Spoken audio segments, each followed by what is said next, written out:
ఆదిరన్ temple tree future సిటీకి దగ్గరగా open ప్లాట్లు మీ భవిష్యత్తు కోసం సరైన పెట్టుబడి. అందరికీ నమస్కారం. నేను Swarupa Potlapalli. Welcome to Suman TV. పెళ్లైన 10 రోజులకే నవ వరుణ్ణి బావమరిది తన స్నేహితులతో కలిసి హత్య చేశాడు. దానికి అతను చెప్పిన కారణం ఏంటో తెలుసా? తన బావ తన చెల్లెలి కంటే పొట్టిగా ఉన్నాడు అని. ప్రస్తుతం నాతో పాటు ఉన్నారు సైకాలజిస్ట్ యమునా పాఠక్ గారు. ఆవిడతో ఈ కేసు గురించి మాట్లాడదాం. నమస్తే యమున గారు. నమస్తే అండి. గుంటూరు జిల్లాకు చెందిన కీర్తి అంజనీదేవి అలాగే గణేష్ వీళ్ళిద్దరు కూడా బంధువులు అవుతారు. పెళ్లి చూపులకి వెళ్ళాడు గణేష్ వాళ్ళ ఇంటికి. కానీ అబ్బాయి పొట్టిగా ఉన్నాడు అని కీర్తి పేరెంట్స్ వద్దనుకున్నారు. కానీ వీళ్ళిద్దరూ ఒకరినొకరు ఇష్టపడ్డారు. ఇంట్లో నుంచి వెళ్ళిపోయి పెళ్లి చేసుకున్నారు. అయితే ఈ బావమరిది ఎవరైతే ఉన్నారో దుర్గారావుకి ఇది నచ్చలేదు. ఆ అబ్బాయిని హత్య చేశాడు. దీని మీద మీరేమంటారు? పొట్టిగా ఉన్నంత మాత్రాన బావను చంపేయడం అనేది ధర్మమేనా? లేదండి, ఇది నిజంగా ఒక అన్ఫార్చునేట్ ఇన్సిడెంట్. అంటే ఈ మధ్యకాలంలో నేర ప్రవృత్తి అంటే ఇటువంటి ఆలోచనలు ఎందుకు పెరుగుతున్నాయనే దాన్ని నిజంగా చాలా ఆందోళన కలిగిస్తోంది. ఎందుకంటే ఒకప్పుడు నేరాలు ఘోరాలు అనేది ఒక స్థాయిలో ఒక వర్గంలో మనం చూసేవాళ్ళం. కానీ ఇప్పుడు మితిమీరిపోతోంది. అంటే సర్వసాధారణంగా ఉన్న కుటుంబాలలో కూడా ఇంతటి నేర ప్రవృత్తి, అంటే నేర ప్రవృత్తే కదా, ఒక మనిషిని చంపాలనుకోవడం నేర ప్రవృత్తి. మనకి ఇప్పుడు మన ఇష్టాలతో సంబంధం లేదు. ఇక్కడ this something called we are all guided by certain rules and regulations. అంటే మనకంటూ కొన్ని పరిమితులు ఉన్నాయి. మనం సంఘంలో ఉంటున్నప్పుడు ఎలా ప్రవర్తించాలి, ఎలా ఉండాలి, కోపావేశాలు వచ్చినా కూడా దాన్ని ఎలా తమాయించుకోవాలి, ఎలా అధిగమించాలి అనేది మనకి ట్రైన్ అవుతూ ఉంటాం. అంతే కదా. అధిక కోపంగా వస్తే అలా నీ కోపాన్ని కంట్రోల్లో ఉంచుకో, లేకపోతే మనకు ఒక కైండ్ ఆఫ్ ఒక గైడెన్స్ ఉండేది ఇళ్లల్లో. ఒక గ్రూమింగ్ ఉండేది. ఇది తప్పు, ఇది ఒప్పు, ఇలా చేయకూడదు, ఇలా ఉండాలి అని. కానీ అంటే మనం ఇప్పుడున్న ప్రవర్తన తీరు చూస్తే చాలా చాలా ఆందోళన కలిగించే పరిస్థితి అని చెప్పచ్చు. అంటే ఇప్పుడు మీరు చెప్తుంది ఏదో ఒక క్రైమ్ రికార్డ్ బ్యాక్గ్రౌండ్ ఉన్న ఫ్యామిలీస్ కాదు కదా. చూసారా అది? ఇది మనం గమనించాలి.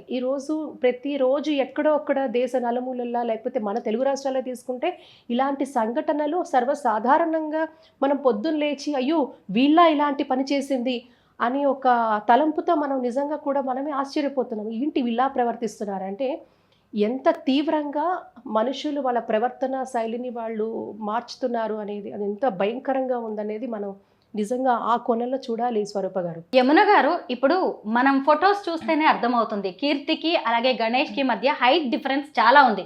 కానీ అమ్మాయికి నచ్చింది, తను ఇష్టపడింది, ఇష్టంగా వెళ్ళి పెళ్లి చేసుకుంది. అయితే తనకు నచ్చిన వ్యక్తిని పెళ్లి చేసుకునే హక్కు కూడా ఒక ఆడపిల్లకు లేదా? ఖచ్చితంగా ఉంటుంది. ఇప్పుడు ఆడపిల్లకి మగపిల్లలకి వాళ్ళందరూ కూడా ఒక వయసు వచ్చిన తర్వాత వాళ్ళ ఇష్ట ప్రకారంగా నడుచుకునే హక్కు ప్రతి ఒక్కరికి ఉంటుంది. సో మనము పక్కన వాళ్ళు ఏంటంటే అవతల వాళ్ళ ఇష్టాలని గౌరవించాల్సిన అవసరం ఉంది ఇందులో. కానీ ఇంకా ఇందులో ఎన్నో పర్మిటేషన్స్, కాంబినేషన్స్ ఉంటాయంటే మేము కష్టపడి పెంచాము. చాలా వరకు ఎలా వస్తుందంటే ఒక వర్షం నిందాం మనం. ఏంటి, మేము కష్టపడి పెంచాము, మాకు కూడా మన కోరికలు ఉంటాయి, ఆశలు ఉంటాయి, మా ఇంటి ఆడపిల్ల ఫలానా ఇంటికి వెళ్ళాలి, ఫలానా వాళ్ళతో ఉండాలి అనేది వాళ్ళ ఆలోచన ఉంటుంది. వీళ్ళేమనుకుంటారు, అయ్యో నాకు స్వాతంత్రం నాకు లేదా, నా ఇష్టమైన వ్యక్తిని నేను పెళ్లి చేసుకోకూడదా? అది ఆడపిల్ల కావచ్చు, మగపిల్లడు కావచ్చు, నాకు నచ్చిన అమ్మాయో నాకు నచ్చిన అబ్బాయి. అంటే ఒకటి ప్రేమలో ఉన్నప్పుడు మనకి చాలా కనపడవు అంటారు చూసారా. మహామహా కవులే చెప్పారు. వాళ్ళకి ఏంటంటే మీరు ఇందాక అన్నారు బాడీ షేమింగ్ అని. ఎవరి కంటికి ఎవరు ఎలా కనపడతారు? Beauty lies in the eyes of beholder. ఒక ఫేమస్ ఇంగ్లీష్ పోయట్ అన్నారు, జాన్ కీట్స్. సో ఎవరికి ఎవరు ఎలా అందంగా కనపడతారు? హైట్స్ నాకు తెలిసి బాగా పొట్టిగా ఉన్న ఆడపిల్లల్ని మగవాళ్ళు చేసుకున్నారు, మగపిల్లల్ని ఆడవాళ్ళు ఇట్లా చాలా లావుగా సన్నగా. Body shaming, love is beyond body shaming. ప్రేమ అనేది ఇవన్నీ కనపడవు మనకి. ఏ మనసు నచ్చుతుందో, ఏ కోణంలో, ఏ దృష్టికోణంలో వాళ్ళు చూస్తారో మనకు తెలియదు. సో ఈ రెండు ఎప్పటికీ డిబేటబులే స్వరూప గారు. ఇప్పుడు వీళ్ళ వర్షన్లో మేము కని పెంచి పెద్ద చేసాము, మేమంతా ఆలనా పాలన చేసాము, మా అమ్మాయి లేదా మా అబ్బాయి వీళ్ళతోనే పెళ్లి చేసుకోవాలి అని వీళ్ళు అంటారు. వీళ్ళు ఏమిటంటారు, మేము ఇలా ఉన్నాం, మా ఇష్టం. ఇక్కడ ఏంటి అంటే ఎక్కడో ఒక చోట అగ్రియబుల్ టర్మ్స్కి రావాలి. వీళ్ళు కొంత అర్థం చేసుకోవాలి, వీళ్ళు కొంత అర్థం చేసుకోవాలి. ఎందుకంటే పెళ్ళి అనేది కేవలం ఒక ఇద్దరు వ్యక్తులు కాదు, 2 కుటుంబాలు అని చెప్తాం. సో ఎవరు అల్టిమేట్గా కలిసి కాపురం చేసేది, కలిసి 100 ఏళ్ల జీవితాన్ని ముందుకు తీసుకెళ్లేది ఆ ఇద్దరు వ్యక్తులే. ఆ ఇద్దరు వ్యక్తుల మనసుల్లో ఏముంది అని గౌరవించాల్సిన అవసరం ఎంతైనా కుటుంబాలకు కూడా ఉంటుంది. ఎంతసేపు నేను అనుకున్నది జరగాలి, నేను అనుకున్నది జరగకపోతే విపరీతమైన మనము ధోరణికి వెళ్తాము. ఫర్ ఎగ్జాంపుల్ కొన్ని పరువు హత్యలు మనం ఎన్ని చూసుంటాం. ఇప్పుడే కాదు, నార్త్ ఇండియాలో కానీ సౌత్ ఇండియాలో కానీ మరీ ముఖ్యంగా ఈ పరువుకు సంబంధించి నా కుటుంబానికి ఒక కలంకం, నా కుటుంబానికి ఒక ఇలాంటివి కూడా చాలా జరుగుతూ ఉంటాయి. నేనేమంటానంటే ఒక మెచ్యూరిటీతో ఒక్కసారి ఒక్క క్షణం ఇరువైపుల నుంచి కూడా ఆలోచించి అడుగులు వేస్తే ఇలాంటి దురదృష్టకరమైన సంఘటనలు జరిగే ఆవశ్యకత ఉండదు. ఎందుకంటే అల్టిమేట్గా ప్రేమతత్వం మానతత్వం లేని ఎవరైనా ఎందుకు మనకి ఏ కుటుంబమైనా ఏ సంతోషంగా వీళ్ళు ఉండగలుగుతారా? ఇప్పుడు వీళ్ళు ఉండగలుగుతారా? ఈ అమ్మాయి మళ్ళీ ఆ కుటుంబానికి వెళ్ళగలుగుతుందా? ఇప్పుడు వాళ్ళు ఏమన్నా ఇప్పుడు వాళ్ళ ఇంట్లో ఒక అబ్బాయి నేరం చేశాడు, ఇప్పుడు ఆ అబ్బాయి జీవితం ఏం కావాలి? సో మీరు ఎన్ని కోణాల మనం చూడాలి అంటే ఎంత ఒక చిన్న పొరపాటుతో, చాలా భయంకరమైన పొరపాటుతో, ఒక ఆవేశపూరితమైన పొరపాటుతో, అలాంటి ధోరణితో ఆ రకమైన అది ఒక నేరానికి దారి తీసింది. అది కూడా ఇర్రిపేరబుల్. ఒక మనిషి ప్రాణాన్ని తీయడం అనేది క్షమించరాని నేరం, అది ఎవరు చేసినా. ఇప్పుడు ప్రాణాలు తీసే హక్కు ఎవరికి లేదు, చట్టపరంగానే కాదు ఏ రకంగా కూడా ఎవరికి లేదండి. నచ్చ చెప్పుకోవచ్చు, లేకపోతే ఇంకేదైనా చెప్పుకోవచ్చు, పోట్లాడచ్చు, తిట్టుకోవచ్చు అంతవరకు. కానీ మనం ఒక మనిషి ప్రాణం తీయాలి అనుకునే ఒక భావజాలము ఎవరిదైనా కూడా అది క్షమించరాని నేరం. దీన్ని ఖచ్చితంగా మనం పరువు హత్యగా చూడాల్సిందే. నిజంగా తమకు ఇష్టం లేని వ్యక్తిని ఆ అమ్మాయి పెళ్లి చేసుకుంది అనే అక్కస్తోనే అతన్ని చంపినట్టుగా మనకు అర్థమవుతుంది. అంటే వీళ్ళకి నచ్చలేదు, అయినా ఈ అమ్మాయి పెళ్లి చేసుకుంది అందుకే చంపేశాము. పోలీసుల ఎదురుగానే అతను వార్నింగ్ ఇచ్చి మరీ చంపేశాడు. అంటే హత్యలు చేస్తే దొరికిపోతాము అనే భయం కూడా జనాల్లో ఉండట్లేదు. లేదు అదే నాకు చాలా ఆందోళన కలిగించే విషయం. ఎందుకంటే నేను అదే అంటున్నాను, ఒకప్పుడు నేర ప్రవృత్తి అనేది ఈ వర్గం వాళ్ళతో ఎక్కువ నేర ప్రవృత్తి ఉందని చెప్పే పరిస్థితి మేమే చెప్పేవాళ్ళం. కరుజు నేర ప్రవృత్తి ఎలా పెరిగిపోతుంది విచ్చలవిడిగా, ఒక అడ్డుకట్ట లేకుండా. మనం పొద్దున లేచి మామూలుగా అబ్బా ఇంత శాంత స్వరూపులు, ఇంత శాంత స్వభావం ఉన్నవాళ్ళు, ఎంతో అద్భుతమైన కుటుంబాలు, ఎంతో గౌరవ ప్రతిష్టలు ఉన్న కుటుంబాలు అని చెప్పుకున్న మనము పొద్దున్న లేస్తే వీళ్ళ ఇలా చేసింది అని ఆశ్చర్యపోయేవాళ్ళు. మీరు వెళ్ళి ఇంటర్వ్యూ చేయండి, లేకపోతే ఎవరితోనో మాట్లాడితే కూడా అయ్యో వాళ్ళు ఇలాంటి వాళ్ళు కాదండి అనే ధోరణి కూడా మనం కొన్ని విషయాల్లో చూసాం. చాలా పరువు ప్రతిష్టలు, వాళ్ళకి చాలా పేరు ప్రతిష్టలు. ఏమంటే పేరు ప్రతిష్ట, పరువు ప్రతిష్ట అన్నారు కదా, మీరు ఒక మనిషిని హత్య చేస్తే మీ పరువు ఉంటుందా? ఇది నా క్వశ్చన్.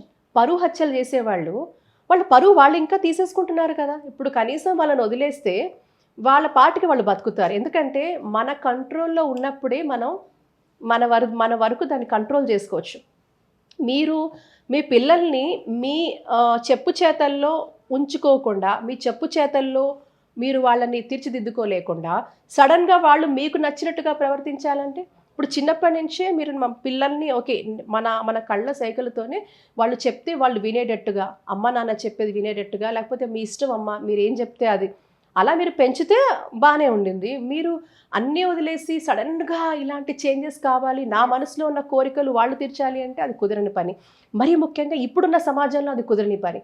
అలాంటి పక్షంలో మీరు ఇలాంటివి చేస్తే మీరు ఇప్పుడు ఇందాకన్నా పరువు హత్య అంటే పరువు కోసం మనం హత్యలు చేస్తే మరి పరువు ఎలా ఉంటుంది? అది కూడా నా క్వశ్చన్. ఒకవేళ ఇది పరువు హత్య అని పరిగణలో తీసుకుంటే మరి పరువు ఎలా ఉంటుంది అనేది నా క్వశ్చన్. ఎందుకంటే అల్టిమేట్గా మీరు ఒక మనిషి ప్రాణం తీసేశారు. నేనేమంటానంటే కేవలము చట్టం ముందే కాదు మీరు చేస్తున్నది, మీరు ఒక మనిషిగా కూడా కోల్పోయినట్టే, మానవత్వాన్ని కోల్పోయినట్టు. కాబట్టి ఎవరికైనా కూడా అవకాశం మీ పరిధిలో ఉన్నంత వరకే మీరు దాన్ని ఆపగలుగుతారు. మీ పరిధి దాటిపోయింది, వాళ్ళ జీవితాన్ని వాళ్ళు చూసుకుంటారు. హత్యలు చేసే అంత పని ఎవరూ చేయకూడదు అనేది ఇంత విపరీతమైన ధోరణి, విపరీతమైన ఆలోచన. చాలామంది మీకేం తెలుసు మా బాధ అంటారు కదా. మీకేం తెలుసు మా బాధ అన్నప్పుడు మొదటి నుంచి గ్రూమ్ చెయ్యండి. వాళ్ళు అలాంటి పని చేయకుండా అలాంటి భావాజాలంతో మీరు చెప్పు చేతల్లో ఉండేటట్టుగా మీరు వాళ్ళని గ్రూమ్ చెయ్యండి. అప్పుడు మీకు నచ్చిన వాళ్ళతోనే వాళ్ళు పెళ్లి చేసుకుంటారు.